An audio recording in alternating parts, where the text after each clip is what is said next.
তথ্য ও যোগাযোগ প্রযুক্তি একাদশ, দ্বাদশ ও আলিম শ্রেণী। বইটি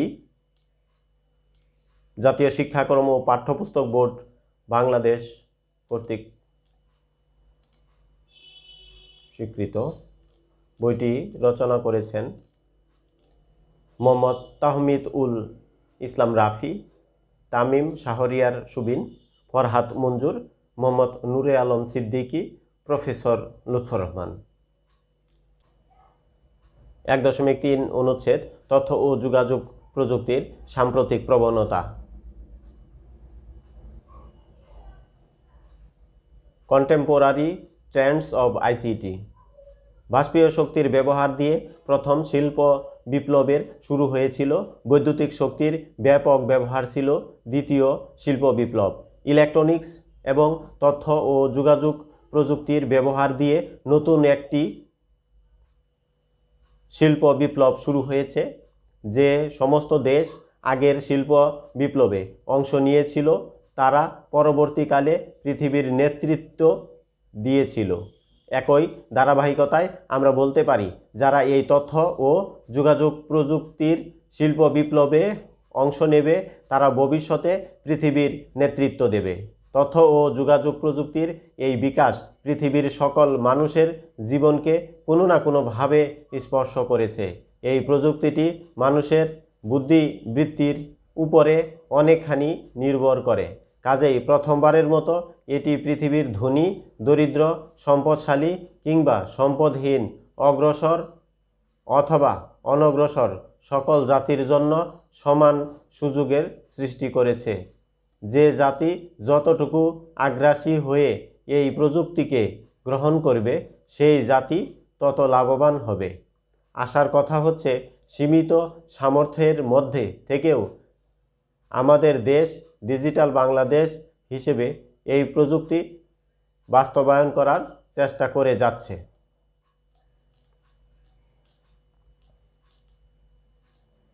তথ্য ও যোগাযোগ প্রযুক্তির সাম্প্রতিক প্রবণতা যেসব ক্ষেত্রকে খুব বেশি প্রভাবিত করছে সেগুলোর নিচে বর্ণনা করা হলো। Artificial intelligence. চিন্তার শক্তি, বুদ্ধি কিংবা বিশ্লেষণ ক্ষমতা মানুষের সহজাত একটি যন্ত্রকে মানুষের মতো বুদ্ধিমত্তা দিয়ে সেটিকে চিন্তা করানো কিংবা বিশ্লেষণ করানোর ক্ষমতা দেওয়ার ধারণাটিকে সাধারণভাবে আর্টিফিশিয়াল ইন্টেলিজেন্স বা কৃত্রিম বুদ্ধিমত্তা বলা হয়।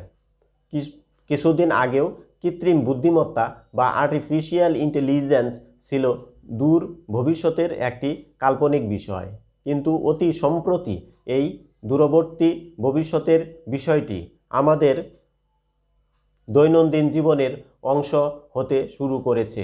তার প্রধান কারণ পৃথিবীর মানুষ ডিজিটাল বিশ্বে এমনভাবে সম্পৃক্ত হয়েছে যে হঠাৎ করে অচিন্তনীয় পরিমাণ ডেটা সৃষ্টি হয়েছে এবং সেই ডেটাকে প্রক্রিয়া করার মতো ক্ষমতাশালী কম্পিউটার আমাদের হাতে চলে এসেছে।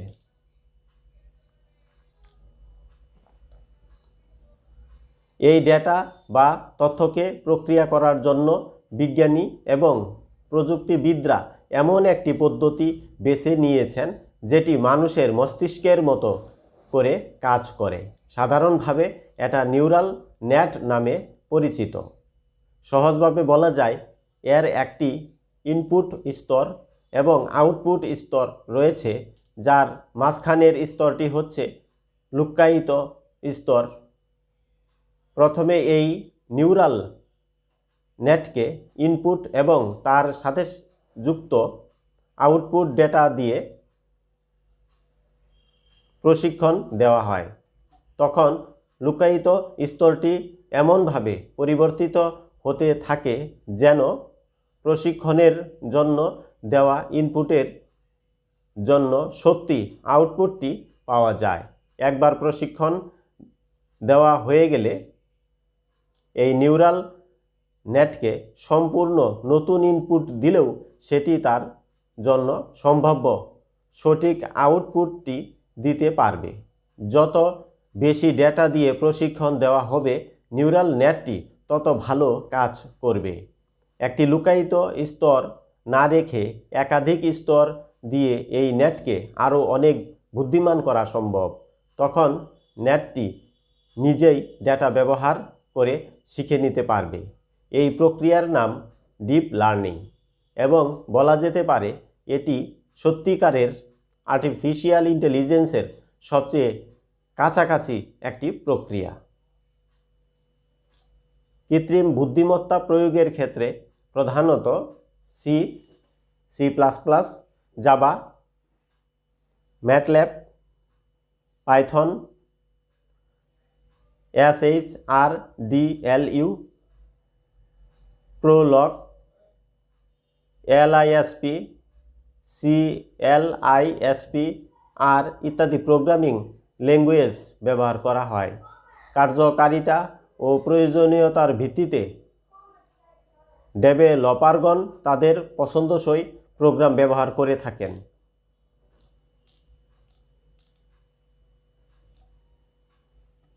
আর্টিফিশিয়াল ইন্টেলিজেন্সের সবচেয়ে সফল ক্ষেত্র হিসেবে মেশিন লার্নিংয়ের কথা বলা যায়।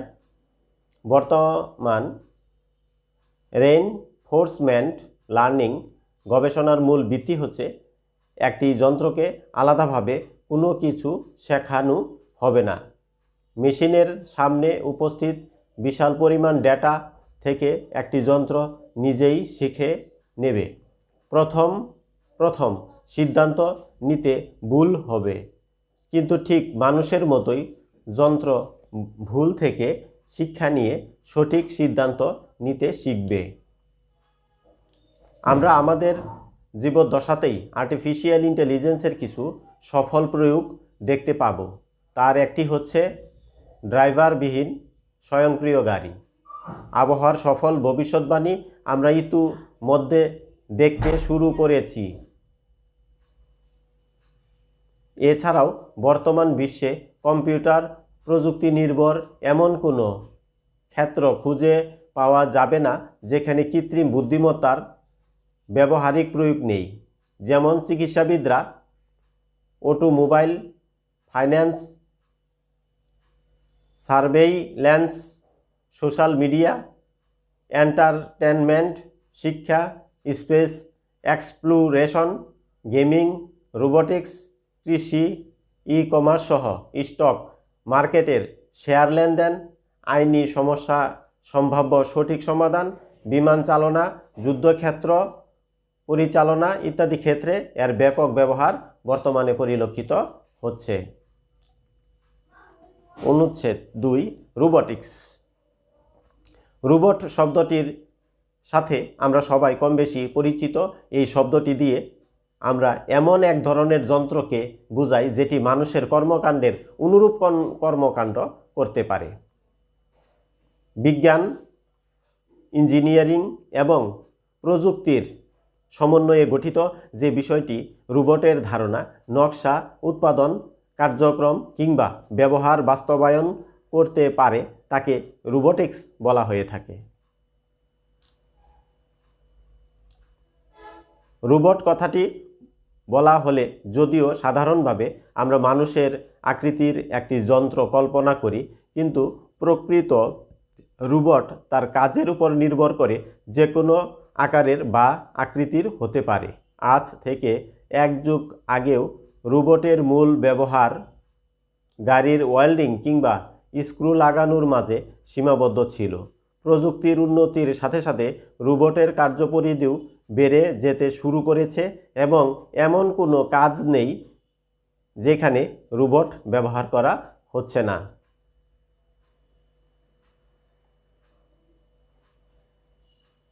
বাংলাদেশের একটি বিশ্ববিদ্যালয়ের শিক্ষার্থীদের তৈরি হাঁটতে সক্ষম একটি রোবট।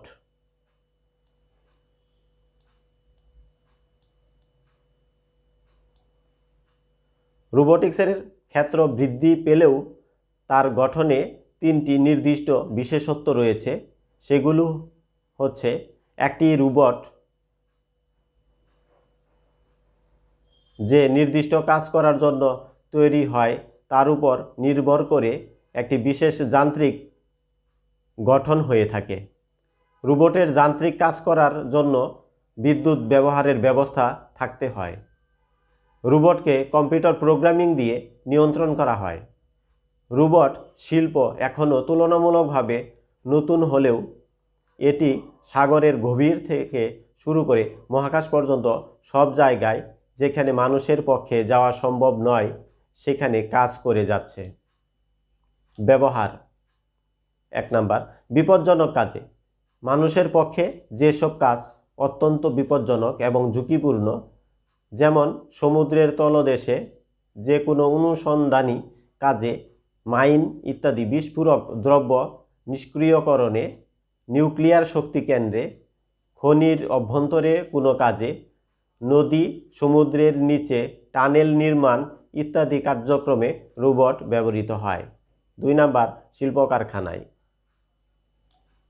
শিল্প উৎপাদন কাজে শিল্প কারখানার ভারী বস্তু নড়াচড়া করানো, প্যাকিং, সংযোজন, পরিবহন ইত্যাদি শ্রমসাধ্য কাজ ছাড়াও কম্পিউটার এইডেড কাজে রোবটিক্স এর ব্যবহার রয়েছে।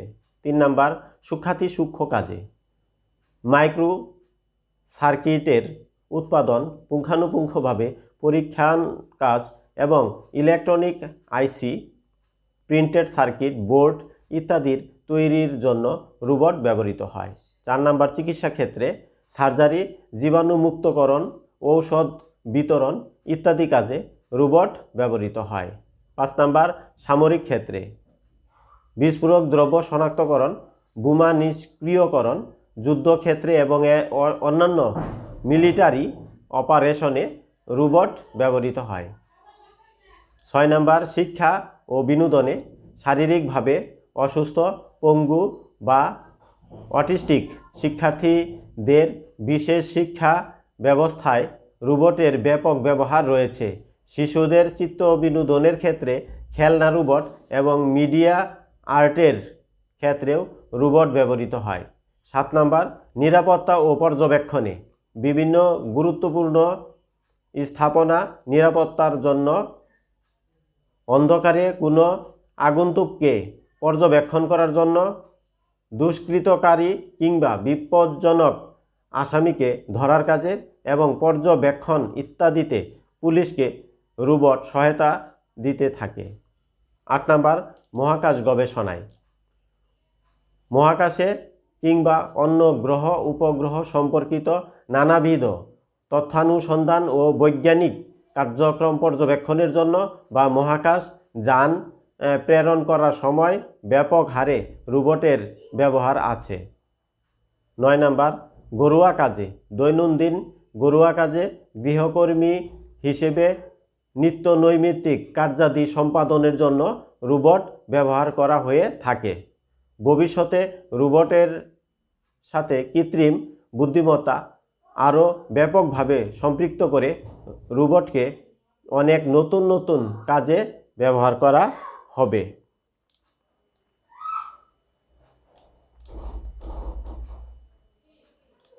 অনুচ্ছেদ 3, ক্রায়োসার্জারি। ক্রায়োসার্জারি এক ধরনের চিকিৎসা পদ্ধতি যা অত্যধিক শীতল তাপমাত্রা প্রয়োগের মাধ্যমে অস্বাভাবিক বা অপ্রত্যাশিত রোগাক্রান্ত টিস্যু, ত্বক, কোষ ধ্বংস করার কাজে ব্যবহৃত হয়। ক্রায়োসার্জারিতে চিকিৎসা করার ক্ষেত্রে তথ্য ও যোগাযোগ প্রযুক্তির যথাযথ প্রয়োগ হয়ে থাকে। এ পদ্ধতির চিকিৎসায় প্রথমেই সিমুলেটেড সফটওয়্যার দ্বারা ক্যান্সার ইত্যাদিতে আক্রান্ত কোষগুলোর অবস্থান ও সীমানা নির্ধারণ করা হয়।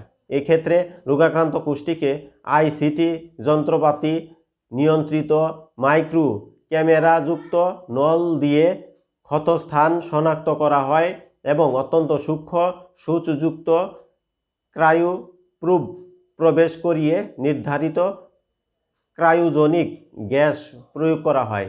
তাপমাত্রা অত্যধিক হ্রাস পেয়ে -41 থেকে -196 ডিগ্রি সেন্টিগ্রেডে নেমে আসার কারণে নির্বাচিত টিস্যুটিকে অক্সিজেন সরবরাহ বন্ধ হয়ে যায়। ওই নিম্নতম তাপমাত্রায় রক্ত ও অক্সিজেন সঞ্চালন সম্ভব না হওয়ার দরুন রোগাক্রান্ত টিউমার টিস্যুর ক্ষতি সাধন হয়। ক্রায়োসার্জারি চিকিৎসায় টিউমারের ধরন অনুযায়ী এবং নির্দিষ্ট শীতলতায় পৌঁছানোর জন্য তরল নাইট্রোজেন, আর্গন, অক্সিজেন বা কার্বন ডাইঅক্সাইড ব্যবহার করা হয়। এই তরল গ্যাসগুলো ক্রায়োজেনিক এজেন্ট নামে পরিচিত। ক্রায়োসার্জারি প্রক্রিয়া এবং ক্রায়োসার্জারিতে ব্যবহৃত প্রুফ। ক্রায়োসার্জারিতে তথ্য ও যোগাযোগ প্রযুক্তির ভূমিকা অনেক বেশি, যেমন আক্রান্ত কোষ বা টিস্যুর অবস্থান নির্ণয়ে এবং সমস্ত কার্যাবলী পর্যবেক্ষণের কাজে সারাক্ষণ কম্পিউটার নিয়ন্ত্রিত ব্যবস্থা ব্যবহৃত হয়। সেজন্য ক্রায়োসার্জারিতে চিকিৎসা ব্যবস্থায় অভিজ্ঞ করে তুলতে ডাক্তারদের প্রশিক্ষণে ভার্চুয়াল রিয়েলিটি ব্যবহার করা হয়। রোগীর তথ্য, চিকিৎসার গবেষণার ফলাফল ইত্যাদি সংরক্ষণের জন্য কম্পিউটার ডাটাবেস সিস্টেম প্রয়োজন হয়। ক্রায়োসার্জারি অনেক সুবিধা রয়েছে। অন্যান্য চিকিৎসা পদ্ধতির তুলনায় ক্যান্সার ও নিউরো সার্জারি চিকিৎসায় ক্রায়োসার্জারি অনেক সাশ্রয়ী এবং প্রক্রিয়া সম্পন্ন করতে সময় কম লাগে। এই পদ্ধতিতে কোনো জটিল পার্শ্ব প্রতিক্রিয়া নেই, ব্যথা, রক্তপাত অথবা অপারেশনজনিত কাটা ছেঁড়ার কোনো জটিলতা নেই। রোগীকে কোনো পূর্ব প্রস্তুতি নিতে হয় না এবং অনেক ক্ষেত্রে সার্জারি শেষে রোগীকে হাসপাতালেও থাকতে হয় না। তবে আক্রান্ত কোষের সঠিক অবস্থান নির্ণয়ে ব্যর্থ হলে ক্রায়োসার্জারি ব্যবহারের জীবাণু শরীরের অন্যান্য অংশে ছড়িয়ে পড়ার আশঙ্কা থাকে। এর পার্শ্ব প্রতিক্রিয়া হিসেবে লিভার ও ফুসফুসের স্বাভাবিক গঠন বিনষ্ট কিংবা স্নায়বিক সমস্যার উদ্ভব হতে পারে। অনুচ্ছেদ 4, মহাকাশ অভিযান। মহাকাশচারী সহ কিংবা মহাকাশচারী ছাড়াই কোনো মহাকাশযান যখন পৃথিবীর মাধ্যাকর্ষণ শক্তির বাঁধন কাটিয়ে পৃথিবী পৃষ্ঠ থেকে কমপক্ষে 100 কিলোমিটার উপরে বায়ুমণ্ডলের বাইরে যায়, আমরা সেটাকে মহাকাশ অভিযান বলে থাকি। মহাকাশ অভিযানের কয়েকটি মাইল ফলকের মাঝে উল্লেখযোগ্যগুলো হলো 1957 সালের 4 অক্টোবরে মহাকাশে প্রথম উপগ্রহ স্পুটনিক উৎক্ষেপণ, 1961 সালের 2 এপ্রিল প্রথম মানুষ ইউরি গ্যাগারিনের মহাকাশ অভিযান, 20 জুলাই 1969 প্রথম মানুষের চাঁদে অবতরণ, 2 ডিসেম্বর 1971 প্রথম মঙ্গল গ্রহে মার্স 3 এর অবতরণ এবং 12 এপ্রিল 1981 প্রথম স্পেস শাটল উৎক্ষেপণ। এর ভেতর চাঁদে অবতরণ এবং স্পেস শাটলের উৎক্ষেপণ ছিল মার্কিন যুক্তরাষ্ট্রের, অন্যগুলো ছিল তৎকালীন সোভিয়েত ইউনিয়নের। মহাকাশ অভিযান করার জন্য একটি মহাকাশযানকে ঘন্টায় প্রায় 30,000 মাইল গতিবেগ অর্জন করতে হয়, যেটি শব্দের গতিবেগ থেকে প্রায় 8 গুণ বেশি। এর জন্য একাধিক রকেটকে নিখুঁতভাবে নিয়ন্ত্রণ করতে হয়। মহাকাশচারী সহ একটি মহাকাশযানকে আবার পৃথিবীতে ফিরিয়ে আনতে হলে এই প্রচণ্ড গতিবেগে বায়ুমণ্ডলে প্রবেশ করার সময় বাতাসের ঘর্ষণে সৃষ্ট তাপকে বিকিরণ করে তার গতিবেগ আবার সহনশীল পর্যায়ে ফিরিয়ে আনতে হয়। এই পুরো প্রক্রিয়াটি সফলভাবে সম্পন্ন করার জন্য বিজ্ঞানীদের দীর্ঘকাল গবেষণা করতে হয়েছে। মহাকাশযানের গতিপথ বের করার জন্য তার অসংখ্য যন্ত্রপাতি নিখুঁতভাবে পরিচালনা এবং নিয়ন্ত্রণ করার জন্য এবং সর্বক্ষণ পৃথিবীর সাথে যোগাযোগ রক্ষা করার জন্য তথ্য ও যোগাযোগ প্রযুক্তির উপর পুরোপুরি নির্ভর করতে হয়। মহাকাশ প্রযুক্তির বিকাশ হওয়ার পর অসংখ্য স্যাটেলাইট বা কৃত্রিম উপগ্রহ মহাকাশে উৎক্ষেপণ করা হয়েছে। এর মাঝে উল্লেখযোগ্য এক ধরনের স্যাটেলাইটকে বলে জিওস্টেশনারি স্যাটেলাইট। এই স্যাটেলাইটগুলো পৃথিবী পৃষ্ঠ থেকে 34,000 কিলোমিটার উপরে পৃথিবীর ঘূর্ণনের সাথে মিল রেখে হুবহু একই গতিতে পৃথিবীকে প্রদক্ষিণ করে। তাই জিওস্টেশনারি স্যাটেলাইটকে পৃথিবী থেকে আকাশে এক জায়গায় স্থির হয়ে আছে বলে মনে হয়। টেলিকমিউনিকেশনের ব্যবহার করার জন্য এটি প্রথম আবশ্যকীয় শর্ত। বাংলাদেশ বঙ্গবন্ধু 1 নামে যে স্যাটেলাইট মহাকাশে স্থাপন করে বিশ্বের 57তম দেশ হিসেবে নিজস্ব স্যাটেলাইটের মালিকানা অর্জন করেছে, সেটি একটি জিও স্টেশনারি স্যাটেলাইট। ব্যবহার, অ্যাপ্লিকেশন। বর্তমান বিশ্বে স্যাটেলাইট প্রযুক্তি অত্যন্ত প্রয়োজনীয় একটি প্রযুক্তি। শুনে অবিশ্বাস্য মনে হতে পারে, কিন্তু আমরা প্রতিনিয়ত আমাদের দৈনন্দিন জীবনে সরাসরি স্যাটেলাইট প্রযুক্তি ব্যবহার করি। আমাদের স্মার্টফোনে যে জিপিএস গ্লোবাল পজিশনিং সিস্টেম আছে, সেগুলো অসংখ্য স্যাটেলাইটের সিগন্যাল ব্যবহার করে কাজ করে। যখন আমরা টেলিভিশনে কোনো অনুষ্ঠান দেখি, সেগুলো অনেক সময় স্যাটেলাইট থেকে সম্প্রচার করা হয়।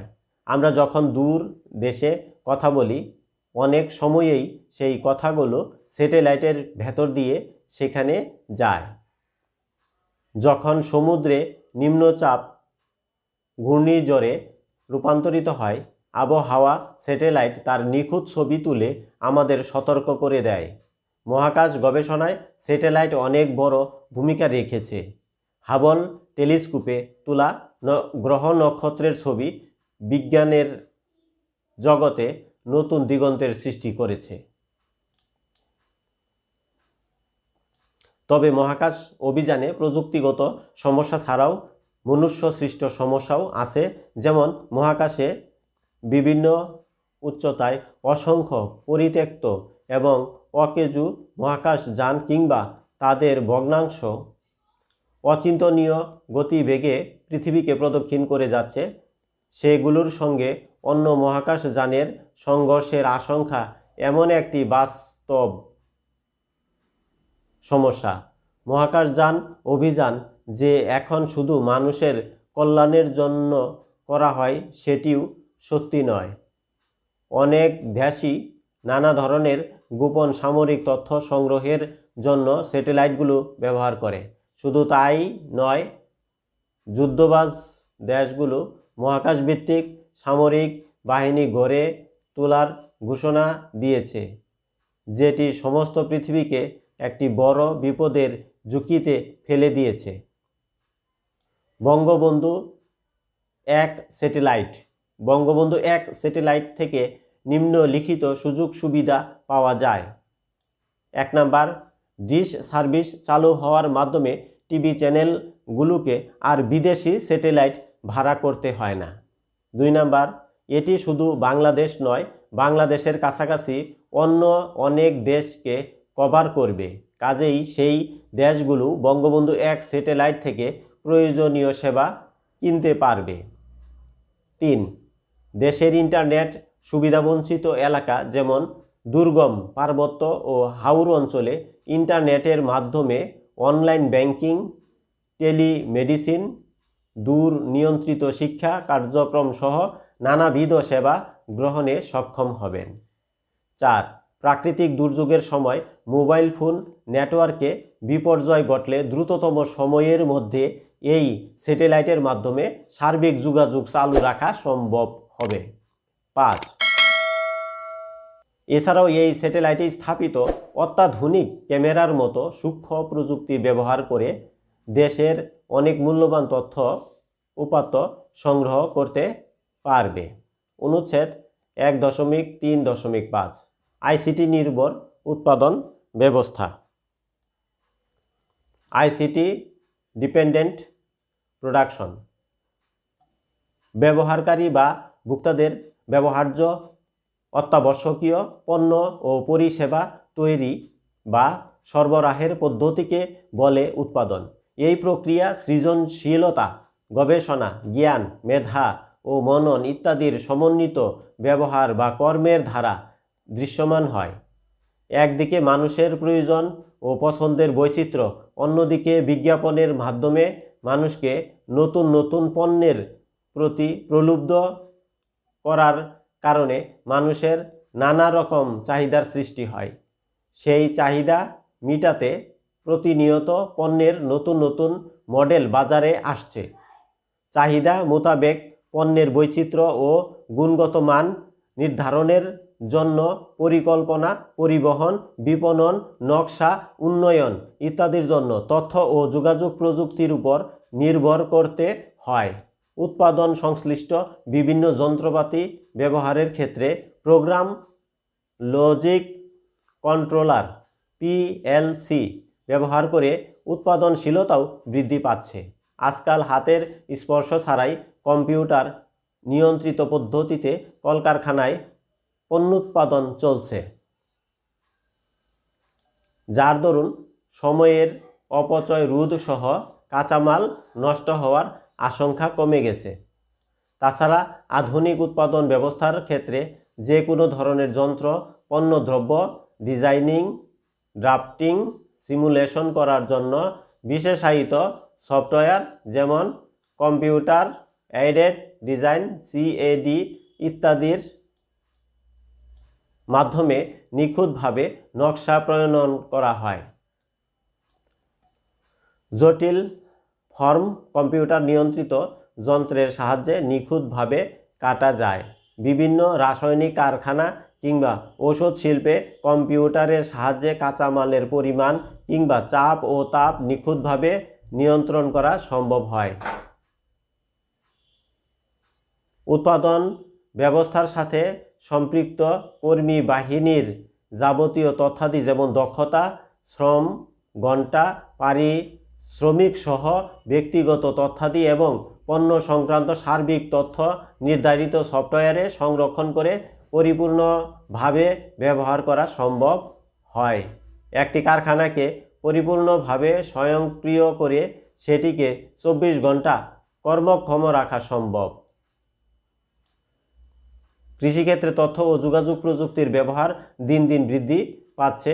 শস্য উৎপাদন, মৎস্য চাষ, প্রাণী সম্পদ, বনজ সম্পদ, মৃত্তিকা সম্পদ উন্নয়ন, পর্যবেক্ষণ, রক্ষণাবেক্ষণ কাজে উন্নত প্রযুক্তির ব্যবহার এবং সচেতনতা সৃষ্টির ক্ষেত্রে ইলেকট্রনিক মিডিয়া, প্রিন্ট মিডিয়া কাজ করে যাচ্ছে। দেশের প্রত্যন্ত অঞ্চল ও তৃণমূল পর্যায়ে কৃষক ও প্রান্তিক চাষিগণ খুব সহজ সরল ও আকর্ষণীয়ভাবে কৃষি সংক্রান্ত যাবতীয় বিষয় অবহিতকরণ ও তথ্য সরবরাহের দ্বারা কৃষিতে বৈপ্লবিক পরিবর্তন সূচিত হয়েছে। ঋতুভিত্তিক চাষাবাদ, বীজের ধরন, মাটির গুণগত পরীক্ষণ, সার প্রয়োগের পরিমাপ, রোগবালাই প্রতিরোধ, কৃষি পণ্যের বাজার মূল্য ইত্যাদি সম্পর্কে সব ধরনের তথ্য এর মাধ্যমে জানতে পারবেন। তাছাড়া কৃষি গবেষণাগারে জিন প্রযুক্তি ব্যবহার করে আবহাওয়া ও পরিবেশ উপযোগী নতুন নতুন খাদ্যশস্য ব্যাপক হারে উৎপাদনের বিষয়ের তাত্ত্বিক কার্যক্রম কিন্তু ICTর ব্যবহারেই সম্ভব হচ্ছে। আমাদের দেশে কৃষি তথ্য সার্ভিস সংক্রান্ত সরকারি এবং বেসরকারি ওয়েবসাইট এর মাধ্যমেও কৃষি সম্পর্কিত যাবতীয় তথ্য সেবা পাওয়া যাবে। সুগার মিলগুলোতে পুঁজি চালু হওয়ার সুবাদে কৃষকগণ মোবাইল ফোন কিংবা অনলাইনের মাধ্যমে তার আখ সরবরাহের তথ্যাদি দ্রুত পেতে পারেন। অন্যদিকে প্রাণী সম্পদ উন্নয়নের তথ্য প্রযুক্তির নানাভাবে প্রয়োগ ঘটছে, যার মাধ্যমে প্রাণী সম্পদ সহজে শনাক্তকরণ, মালিকের নাম, লিঙ্গ, জন্ম তারিখ ইত্যাদি তথ্য সহজেই বের করা সম্ভব হয়। অনুচ্ছেদ 1.3.6 প্রতিরক্ষা, ডিফেন্স। প্রতিরক্ষা ব্যবস্থা যে কোনো দেশের সার্বভৌমত্ব ও জনগণের নিরাপত্তার বিষয়টি নিশ্চিত করে থাকে। সন্ত্রাস, সাইবার ক্রাইম প্রতিরোধের বিষয়টিও এর অন্তর্ভুক্ত। বিশ্বের প্রতিটি দেশের প্রতিরক্ষার সাথেই প্রতিরক্ষা শিল্প খুবই ঘনিষ্ঠভাবে সম্পর্কযুক্ত। এটি একদিকে যুদ্ধাস্ত্র উৎপাদন করে প্রতিরক্ষা ব্যবস্থাকে স্বয়ংসম্পূর্ণ করে এবং অন্যদিকে অর্থনীতিতেও উল্লেখযোগ্য ভূমিকা পালন করে থাকে। এই শিল্পের সাথে তথ্য ও যোগাযোগ প্রযুক্তি যুক্ত হওয়ায় বিশ্বের বিভিন্ন দেশের প্রতিরক্ষা শিল্পে ভিন্ন মাত্রা পেয়েছে। পৃথিবীর অনেক দেশ সরাসরি যুদ্ধাস্ত্র উৎপাদন করতে না পারলেও তাদের মানব সম্পদ ব্যবহার করে প্রতিরক্ষার সাথে সম্পর্কিত সফটওয়্যার প্রস্তুত এবং বিপণন করে দেশের অর্থনীতিতেও বড় ভূমিকা পালন করছে। প্রতিরক্ষা এবং আইসিটি একে অপরের পরিপূরক হিসেবে কাজ করছে।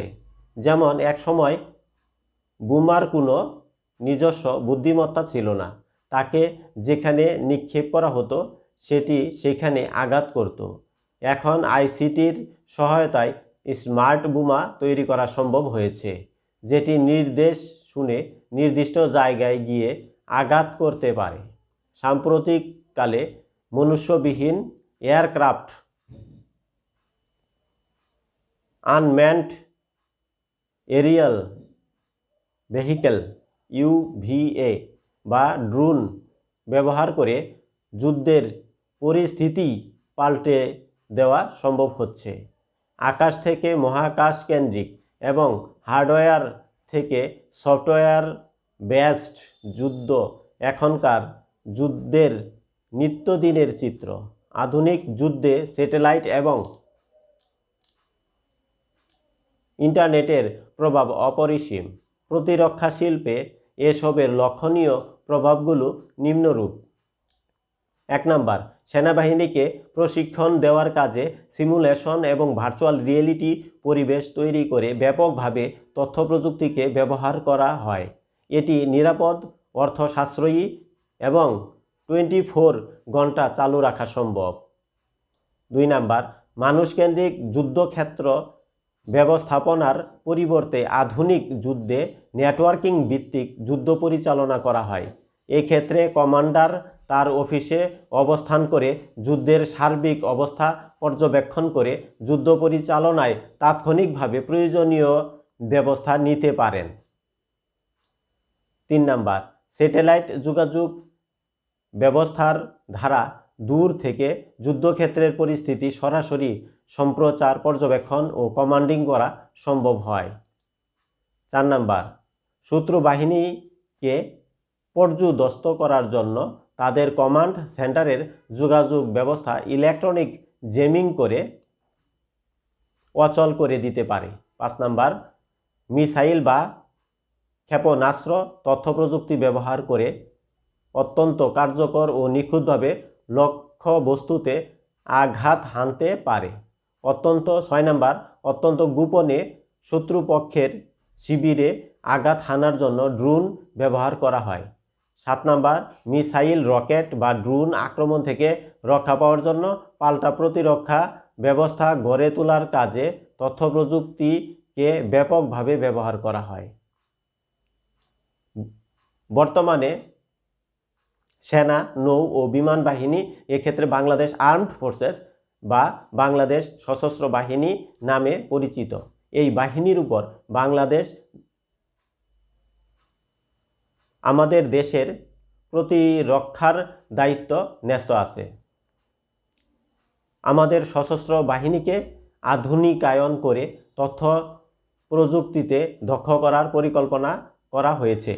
সশস্ত্র বাহিনীকে আধুনিক প্রযুক্তিতে স্বয়ংসম্পূর্ণ করার জন্য military institute of science and technology MIST গুরুত্বপূর্ণ ভূমিকা পালন করে যাচ্ছে।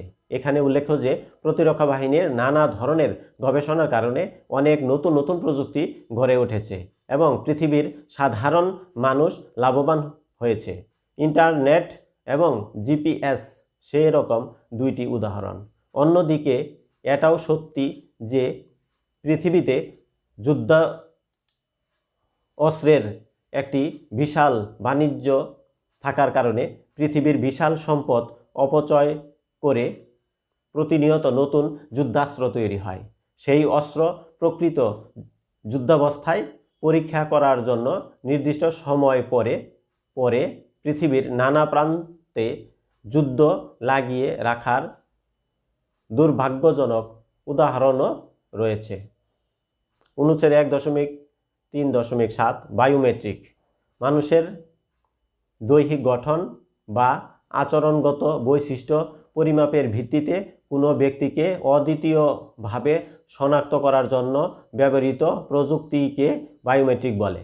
একজন মানুষের সাথে অন্য মানুষের আচরণ বা গাঠনিক বৈশিষ্ট্য কখনোই এরকম হবে না। বৈশিষ্ট্যের ভিন্নতায় বায়োমেট্রিকের প্রকারভেদ দুই রকম। এ নাম্বার, শারীরবৃত্তীয় বায়োমেট্রিক পদ্ধতি। আঙ্গুলের ছাপ শনাক্তকরণ, ফিঙ্গারপ্রিন্ট। পৃথিবীতে প্রকৃতিগতভাবে প্রতিটি মানুষের আঙ্গুলের ছাপ ভিন্ন, অর্থাৎ একজনের সাথে অন্য আরেকজনের আঙ্গুলের ছাপের মিল নেই। একজনের টিপসই কখনোই অন্য জনের সাথে খাপ খাবে না। ফিঙ্গারপ্রিন্ট রিডার কারো আঙ্গুলের ছাপ দেওয়ার পর ছাপটির ছবি কম্পিউটার ডেটাবেস সংরক্ষিত হয়ে যায়। ফিঙ্গারপ্রিন্ট মেশিনটি আঙ্গুলের রেখার বিন্যাস, ত্বকের টিস্যু এবং ত্বকের নিচের রক্ত সঞ্চালনের উপর ভিত্তি করে ইলেকট্রোম্যাগনেটিক পদ্ধতিতে আঙ্গুলের ছাপ চিত্র তৈরি করে। হাতের রেখা শনাক্তকরণ, হ্যান্ড জিওমেট্রি।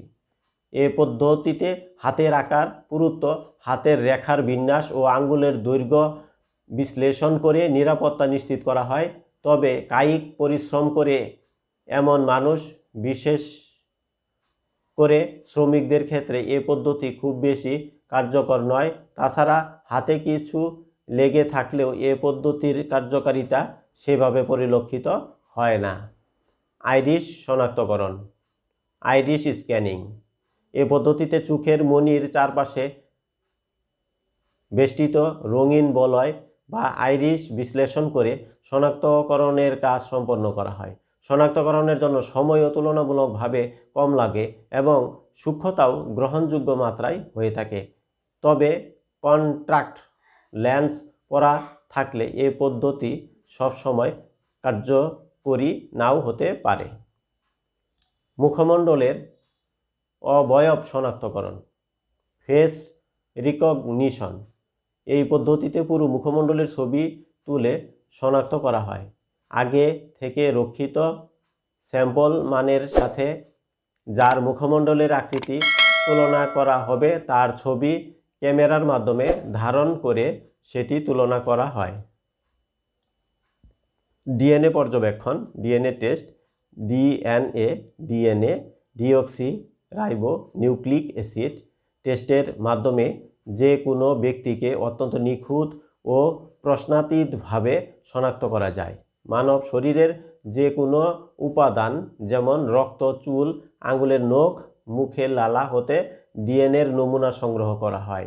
এরপর এগুলোর গঠন, প্রকৃতি শনাক্তের ধারা, ম্যাপ বা ব্লু প্রিন্ট বায়োলজিক্যাল ডেটাবেজে সংরক্ষণ করা হয়। পরবর্তীকালে নমুনা নিয়ে পূর্ববর্তী ডেটার সাথে মিলিয়ে কোনো ব্যক্তিকে অদ্বিতীয়ভাবে শনাক্ত করা যায়। বি নাম্বার, আচরণগত বিহেভিয়ারাল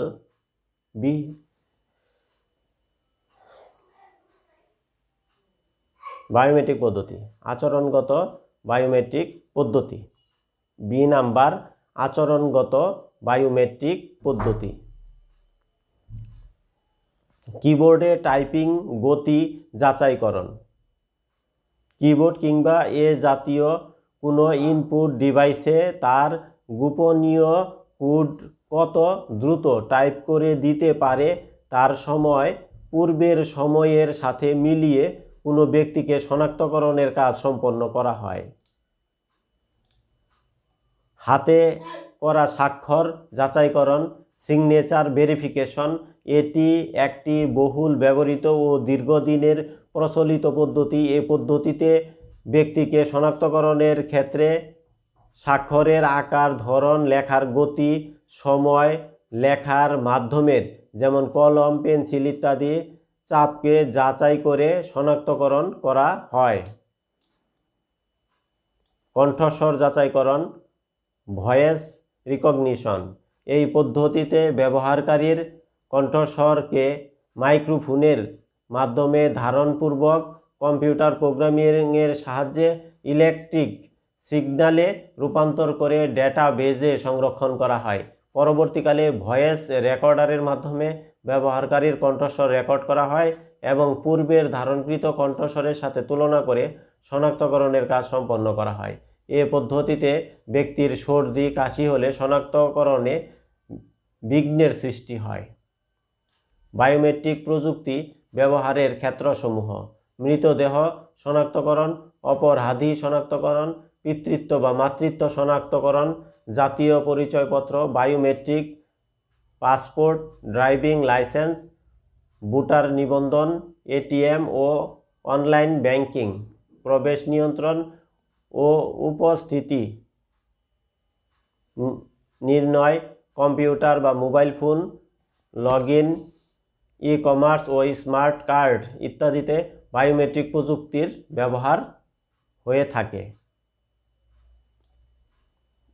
অনুচ্ছেদ 1.3.8 বায়ো ইনফরম্যাটিক্স।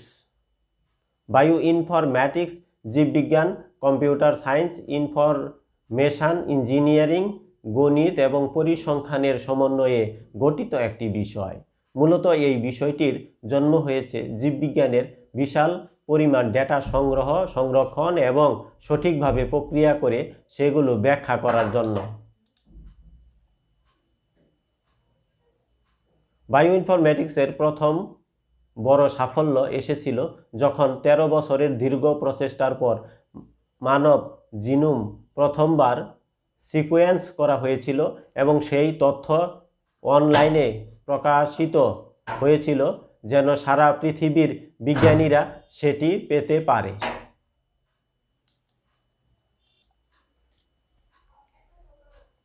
এখন প্রযুক্তির উন্নয়নের কারণে কয়েক ঘন্টার ভেতর পুরো মানব জিনোম সিকোয়েন্স করা সম্ভব।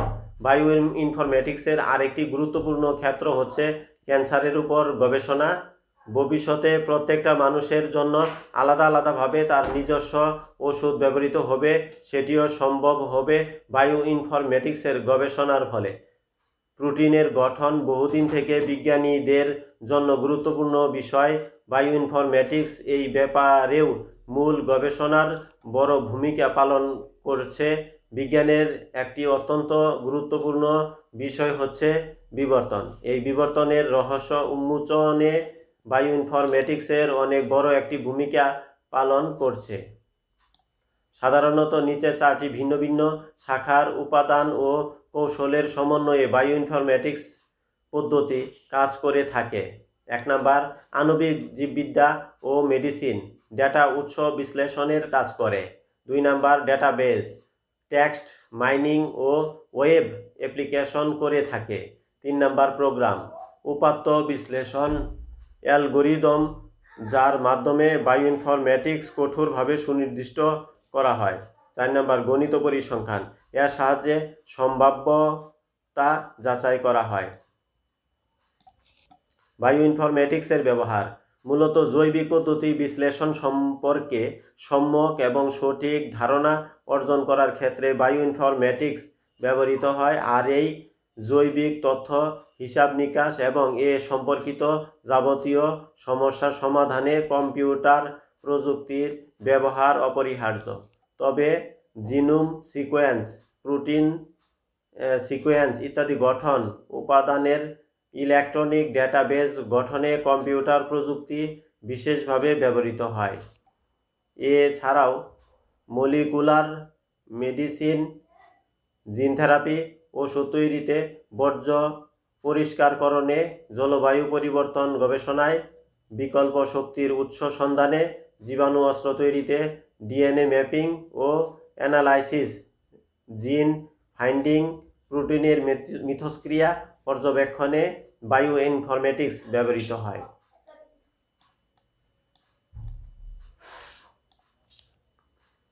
অনুচ্ছেদ 1.3.9 জেনেটিক ইঞ্জিনিয়ারিং। আমরা জানি প্রতিটি জীব দেহ অসংখ্য ক্ষুদ্রাতি ক্ষুদ্র কোষ দিয়ে গঠিত। প্রতিটি কোষের মাঝে থাকে ক্রোমোজোম, যেগুলো তৈরি হয় DNA, deoxyribonucleic acid, double helix দিয়ে।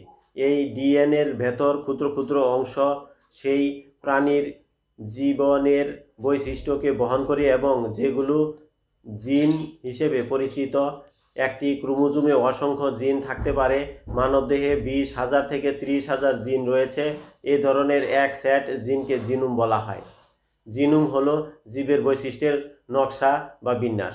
জিনোম সিকোয়েন্স দিয়ে বোঝায় কোষের সম্পূর্ণ ডিএনএ বিন্যাসের ক্রম। জিনোম যত দীর্ঘ হবে তার ধারণ করা তথ্য তত বেশি হবে। জিনোমের উপর নির্ভর করে ওই প্রাণী বা উদ্ভিদের বৈশিষ্ট্য কীরূপ হবে। যেহেতু একটি জিন হচ্ছে একটি প্রাণীর বৈশিষ্ট্যের বাহক, তাই কোনো প্রাণীর জিনোমের কোনো একটি জিনকে পরিবর্তন করে সেই প্রাণীর কোনো একটি বৈশিষ্ট্য পরিবর্তন করা সম্ভব। যেহেতু জিনগুলো আসলে ডিএনএর একটি অংশ, তাই একটা জিনকে পরিবর্তন করতে হলে ল্যাবরেটরিতে ডিএনএর সেই অংশটুকু কেটে আলাদা করে অন্য কোনো প্রাণী বা ব্যাকটেরিয়া থেকে আরেকটি জিন কেটে এনে সেখানে লাগিয়ে দিতে হয়। গবেষণার মাধ্যমে যখন একটি জিন পরিবর্তন করে সেখানে অন্য জিন লাগানো হয় তাকে বলা হয় রিকম্বিনেন্ট ডিএনএ বা আরডিএনএ। এসব আরডিএনএ সমৃদ্ধ জীব কোষকে বলা হয় জেনেটিক্যালি মডিফাইড অর্গানিজম, জিএমও। জিন জোড়া লাগানো বা রিকম্বিনেন্ট ডিএনএ বা আরডিএনএ সত্যিকার অর্থে কী কাজে যথার্থভাবে ব্যবহার করা যায় সেটি বের করার জন্য বিজ্ঞানীরা প্রতিনিয়ত গবেষণা করে যাচ্ছেন। বস্তুত জীব প্রযুক্তির এই অত্যাধুনিক শাখার উদ্দেশ্য হচ্ছে কোনো জীবের নতুন ও কাঙ্ক্ষিত বৈশিষ্ট্য পরিবর্তনের লক্ষ্যে ওই জীবের জিন পৃথক করে অন্য জীবের জিনের সাথে সংযুক্ত করে নতুন জিন বা ডিএনএ তৈরি করা। তাই জেনেটিক ইঞ্জিনিয়ারিংয়ের সংজ্ঞা হিসেবে আমরা বলতে পারি জীবদেহে জিনোমকে প্রয়োজন অনুযায়ী সাজিয়ে কিংবা একাধিক জীবের জিনোমকে জোড়া লাগিয়ে নতুন জীবকোষ সৃষ্টির কৌশলই হচ্ছে জেনেটিক ইঞ্জিনিয়ারিং। উচ্চ ফলনশীল জাতের ধান ও অন্যান্য ফসল এবং প্রাণীর জিনের সাথে সাধারণ জিন জোড়া লাগিয়ে নতুন ধরনের আরও উচ্চ ফলনশীল বা হাইব্রিড জাতের শস্য, প্রাণী ও মৎস্য সম্পদ উৎপাদিত হয়েছে। এটিই সহজ ভাষায় জেনেটিক ইঞ্জিনিয়ারিং। জেনেটিক ইঞ্জিনিয়ারিংয়ের ব্যবহার ও প্রয়োজনীয়তা। বিশ্বের অনেক দেশেরই জনসংখ্যার তুলনায় খাদ্য ঘাটতি একটি সাধারণ সমস্যা, যার জন্য খাদ্য আমদানি করতে প্রচুর বৈদেশিক মুদ্রা ব্যয় করতে হয়। এই সমস্যা সমাধানে বর্তমানে জেনেটিক ইঞ্জিনিয়ারিংয়ের প্রয়োগ করে বহুগুণে খাদ্যশস্য উৎপাদন সম্ভব হচ্ছে। এই বিষয়টি হাইব্রিড নামে বহুল পরিচিত। প্রাণীর আকার এবং মাংস বৃদ্ধি, দুধে আমিষের পরিমাণ বাড়ানো, এই ধরনের কাজ করেও খাদ্য সমস্যা মেটানোর চেষ্টা করা হচ্ছে। কৌশলগতভাবে পরিবর্তিত ই. কোলি ব্যাকটেরিয়া এবং ইস্ট হতে মানবদেহের ইনসুলিন তৈরি, হরমোন বৃদ্ধি এবং বামনত্ব, ভাইরাসজনিত রোগ, ক্যান্সার, এইডস ইত্যাদির চিকিৎসায় জিন প্রযুক্তির ব্যবহার ক্রমাগত বৃদ্ধি পাচ্ছে। জিন প্রকৌশলের মাধ্যমে জিন স্থানান্তর প্রক্রিয়ায় কাঙ্ক্ষিত বৈশিষ্ট্য অল্প সময়ে সুচারুরূপে স্থানান্তর করা সম্ভব হওয়ার কারণে সংশ্লিষ্ট উদ্ভাবক বা উদ্যোক্তাগণের নিকট প্রচলিত প্রজননের তুলনায় এ প্রযুক্তিটি অধিক গুরুত্ব পাচ্ছে। আমাদের দেশেও এই প্রযুক্তির উপর বাংলাদেশ ধান গবেষণা ইনস্টিটিউট, পাট গবেষণা ইনস্টিটিউট, আখ গবেষণা ইনস্টিটিউট ইত্যাদি বেশ কিছু সংস্থা কাজ করে অনেক উচ্চ ফলনশীল জাতের শস্য বীজ উৎপাদন করেছে। এসব বীজ ব্যবহার করে শস্য কয়েকগুণ বেশি হারে উৎপাদন সম্ভব হচ্ছে। স্বাধীনতার অব্যবহিত পরই আমাদের দেশে ধান গবেষণা ইনস্টিটিউট উচ্চ ফলনশীল BRRI জাতের বহু ভ্যারাইটির ধানের বীজ উদ্ভাবন করেছে। এই ইনস্টিটিউটে উদ্ভাবিত পার্পল কালার, বেগুনি রঙের এর উপসি ধান দেশ বিদেশে ব্যাপক সাড়া ফেলেছে। সম্প্রতি পাটের জিনোম সিকোয়েন্স আবিষ্কার করেও আমাদের দেশের সোনালী আজকে বিশ্বের দরবারে হারানো ঐতিহ্য পুনঃপ্রতিষ্ঠা পেতে যাচ্ছে। এছাড়াও ভুট্টা, ধান, তুলা, টমেটো, পেঁপে সহ অসংখ্য ফসলের উৎপাদন বৃদ্ধি, রোগ প্রতিরোধ ক্ষমতা বাড়ানো, আগাছা সহিষ্ণু করা, পোকামাকড় প্রতিরোধী করা এবং বিভিন্ন জাতের মৎস্য সম্পদ বিশেষত মাগুর, কার্প, তেলাপিয়া ইত্যাদি বৃদ্ধির জন্য জিন প্রকৌশলকে কাজে লাগানো হচ্ছে। বিজ্ঞানীরা গবেষণা করে দেখেছেন যে জেনেটিক ইঞ্জিনিয়ারিং এর বহুমাত্রিক ব্যবহারের পাশাপাশি এর কিছু বিরূপ প্রতিক্রিয়াও রয়েছে। তার মাঝে উল্লেখযোগ্য হচ্ছে জীববৈচিত্র্য হ্রাসের কারণে জীবজগতে মারাত্মক বিপর্যয় সৃষ্টি, অর্থনৈতিক বা অযাচিতভাবে জিনের স্থানান্তর, মানবদেহে প্রয়োগযোগ্য অ্যান্টিবায়োটিক ওষুধের কার্যকারিতা হ্রাস ও অ্যালার্জির উদ্ভব কিংবা ভয়াবহ ও জীব বিধ্বংসী প্রজাতি বা ভাইরাস উদ্ভবের আশঙ্কা ইত্যাদি।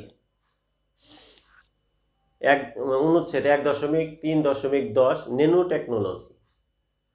10⁻⁻⁶ মিটারকে ন্যানোমিটার বলে এবং বিজ্ঞান এবং প্রযুক্তি ব্যবহার করে 1 থেকে 100 ন্যানোমিটার আকৃতির কোনো কিছু তৈরি করা এবং ব্যবহার করাকে ন্যানো টেকনোলজি বলে। এই আকৃতির কোনো কিছু তৈরি করা হলে তাকে সাধারণভাবে ন্যানো পার্টিকেল বলে। ক্ষুদ্র আকৃতির জন্য ন্যানো পার্টিকেলের পৃষ্ঠদেশের পরিমাণ তুলনামূলকভাবে অনেক বেশি, সেজন্য রাসায়নিকভাবে অনেক বেশি ক্রিয়াশীল হয়ে থাকে। শুধু তাই নয়, একটি দ্রব্যের বড় আকৃতিতে যে ধর্ম বা গুণাগুণ থাকে, ন্যানো পার্টিকেল হলে তার ভেতর কোয়ান্টাম পদার্থ বিজ্ঞানের প্রভাব দেখা যেতে শুরু করে বলে সেই ধর্ম বা গুণাগুণ সম্পূর্ণ ভিন্ন হতে পারে। উদাহরণ দেওয়ার জন্য বলা যায়, অনেক ধাতুর কাঠিন্য ন্যানো আকৃতিতে সাধারণ অবস্থা থেকে 7 গুণ বেশি হতে পারে। এই কারণে এই ন্যানো পার্টিকেল নিয়ে বিজ্ঞানীরা বিশেষভাবে কৌতূহলী। রসায়নবিদেরা অনেক দিন থেকে ন্যানো ব্যাসার্ধের পলিমার তৈরি করে আসছেন এবং ইন্টিগ্রেটেড সার্কিটের চিপস তৈরি করার সময় প্রযুক্তিবিদেরা সেখানে ন্যানো আকৃতির ডিজাইন করে আসছেন। কিন্তু শুধু সাম্প্রতিক সময়ে ন্যানো পার্টিকেল তৈরি এবং ব্যবহার করার জন্য প্রয়োজনীয় টুল তৈরি হয়েছে এবং ন্যানো পার্টিকেলের জগৎ সত্যিকার অর্থে উন্মুক্ত হয়েছে। এই প্রযুক্তি ব্যবহারের মাধ্যমে বৃহৎ স্কেলে পণ্য উৎপাদন সম্ভব হচ্ছে এবং উৎপাদিত পণ্য আকারে সূক্ষ্ম ও ছোট হলেও অত্যন্ত মজবুত, বিদ্যুৎ সাশ্রয়ী, টেকসই ও হালকা হয়। আগামী বিশ্ব হবে ন্যানো টেকনোলজির বিশ্ব। এই প্রতিপাদ্যকে সামনে রেখে স্মার্ট ওষুধের মাধ্যমে প্রাণঘাতী ক্যান্সার ইত্যাদি দুরারোগ্য ব্যাধি হতে মুক্তি, প্রতিরক্ষা ব্যবস্থায় ন্যানো রোবট, কোয়ান্টাম কম্পিউটিং, বিশ্বব্যাপী বৃহৎ কর্মসংস্থানের সুযোগ সৃষ্টি, কার্যকরী ও সস্তায় শক্তি উৎপাদন সহ পানি ও বায়ু দূষণ কমানো সম্ভব হবে মর্মে গবেষকগণ আমাদের আশার বাণী শুনিয়েছেন। ন্যানো প্রযুক্তি 2টি পদ্ধতিতে ব্যবহৃত হয়। এ নাম্বার ক্ষুদ্র থেকে বৃহৎ। এই পদ্ধতিতে ক্ষুদ্রাতি ক্ষুদ্র আণবিক উপাদান থেকে শুরু করে ধীরে ধীরে বড় কোনো জিনিস তৈরি করা হয়। বি নাম্বার বৃহৎ থেকে ক্ষুদ্র। এই পদ্ধতিতে একটু বড় আকৃতির কিছু থেকে শুরু করে তাকে ভেঙে ছোট করতে করতে কোনো বস্তুকে ক্ষুদ্রাকৃতির আকৃতিতে পরিণত করা হয়। ন্যানো প্রযুক্তির ব্যবহার। 1 নাম্বার কম্পিউটারের হার্ডওয়্যারে ব্যবহার, প্রসেসরের উচ্চ গতি, দীর্ঘস্থায়িত্ব, কম শক্তি খরচ ইত্যাদি বৈশিষ্ট্যে ব্যবহার্য। একই সঙ্গে ডিসপ্লে ও কোয়ান্টাম প্রযুক্তির উন্নয়নে সহায়তা করে। 2 নাম্বার চিকিৎসা ক্ষেত্রে ন্যানো রোবট ব্যবহার করে অপারেশন করা, যেমন অ্যাঞ্জিওপ্লাস্টি, সরাসরি রোগাক্রান্ত সেলে চিকিৎসা প্রদান করা, যেমন ন্যানো ক্রায়ো সার্জারি, ডায়াগনোসিস করা, যেমন এন্ডোস্কোপি, অ্যাঞ্জিওগ্রাম, কোলোনোস্কোপি ইত্যাদি। 3 নাম্বার, খাদ্য শিল্পে খাদ্যজাত দ্রব্য প্যাকেটিং, খাদ্যে স্বাদ তৈরিতে, খাদ্যের গুণাগুণ রক্ষার্থে ব্যবহৃত বিভিন্ন ধরনের দ্রব্যাদি তৈরির জন্য ব্যবহৃত হয়। 4 নাম্বার, জ্বালানি ক্ষেত্রে জ্বালানি উৎসের বিকল্প হিসেবে বিভিন্ন ধরনের ফুয়েল তৈরির কাজে, যেমন হাইড্রোজেন আয়ন থেকে ফুয়েল, সৌর বিদ্যুৎ উৎপাদনের জন্য সৌরকোষ তৈরির কাজে। 5 নাম্বার, যোগাযোগের ক্ষেত্রে হালকা ওজনের ও কম জ্বালানি চাহিদা সম্পন্ন গাড়ি প্রস্তুতকরণে। 6 নাম্বার, খেলাধুলার সামগ্রী তৈরিতে বিভিন্ন ধরনের খেলাধুলার সামগ্রী, যেমন ক্রিকেট, টেনিস বলের স্থায়িত্ব বৃদ্ধির জন্য, ফুটবল ও গল্ফ বলের বাতাসের ভারসাম্য রক্ষার্থে।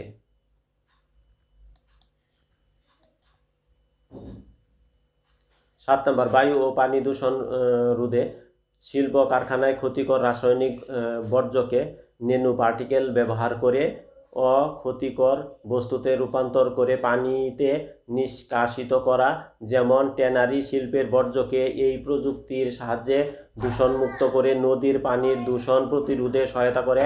তেমনিভাবে গাড়ি ও শিল্প কারখানার নির্গত বিষাক্ত ধোঁয়া ন্যানো পার্টিকেলের সহায়তায় দূষণমুক্ত গ্যাসে পরিণত করে বায়ু দূষণ রোধ করা যায়। 8 নাম্বার, প্রসাধন শিল্পে প্রসাধনীতে জিঙ্ক অক্সাইড এর ন্যানো পার্টিকেল যুক্ত হওয়ায় ত্বকের ক্যান্সার রোধ সম্ভব হয়েছে।